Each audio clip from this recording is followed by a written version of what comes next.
We stand at the tomb, a stone rolled away, and just a few grave cloths lying there, but otherwise empty, wondering if resurrection could be true. On this Easter Sunday, and in this particular text, we don't get to see Jesus. What we see is his absence. But we also see and hear two men, all glitz and glamour, who remind us of what Jesus said, that he would suffer, die, and rise again on the third day. Like the women, we remember Jesus' words and start to do the math. Day 1, day 2, day 3, could it be?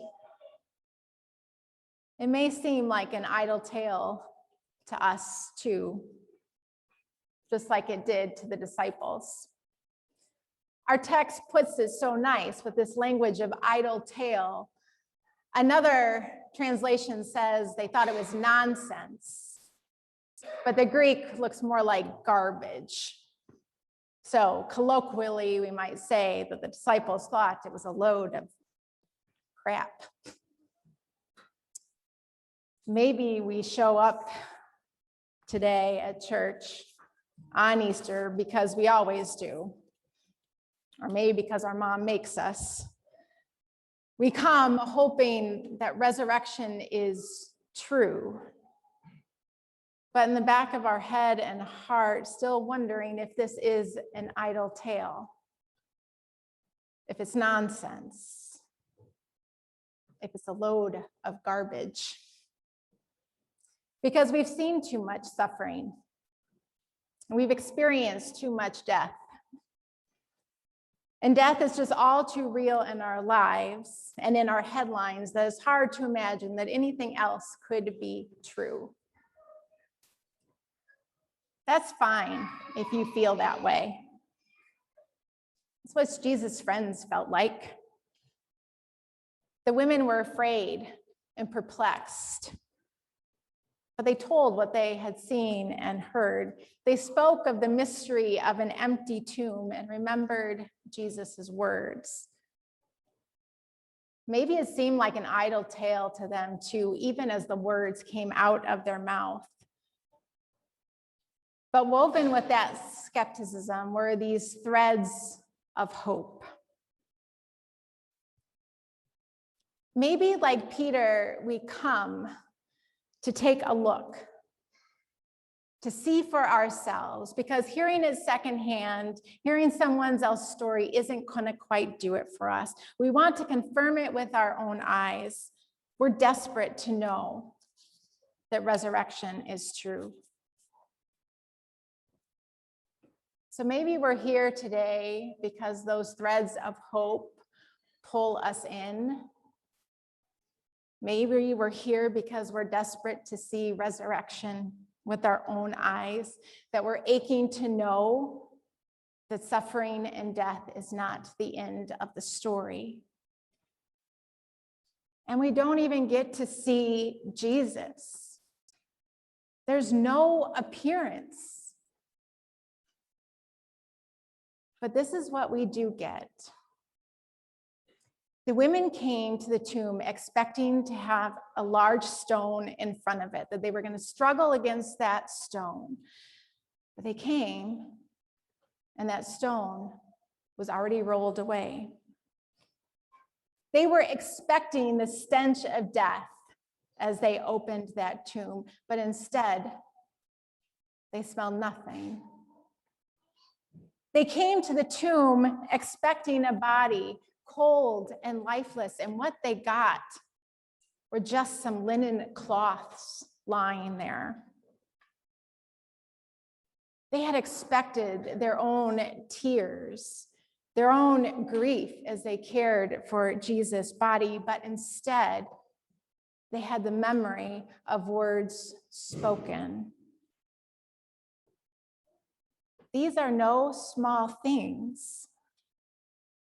Even if they hadn't seen Jesus yet, there's enough for them in this moment to know that the script has been rewritten. Death is not the end of the story.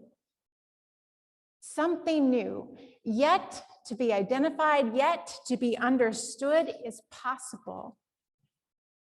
And that changes everything. Changes everything so that resurrection is our story. Resurrection is our story because love is our story. Just as we heard and remembered on Maundy, Thursday, as Jesus washed the disciples' feet and shared this final meal with them, it was love outpoured, like water from a pitcher, like wine from a cup, like blood from a body. Love always was the revolution.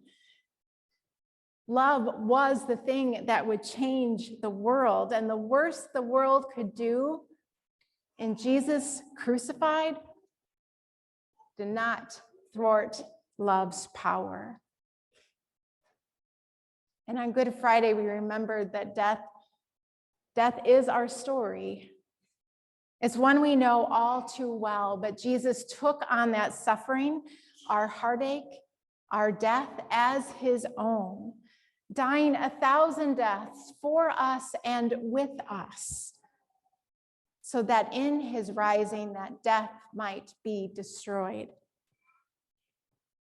Jesus took on our death to rewrite the ending. Resurrection is our story. And maybe it does sound like an idle tale. And then again, maybe there are enough threads of hope that draw us back into the marvelous mystery of it all. Because we have seen a seed buried in the ground and come to life. And we've gathered as a community of faith where the faith of one can carry another in their doubt. And we've tasted bread and wine week after week, a gift that reminds us of our belovedness in God's eyes.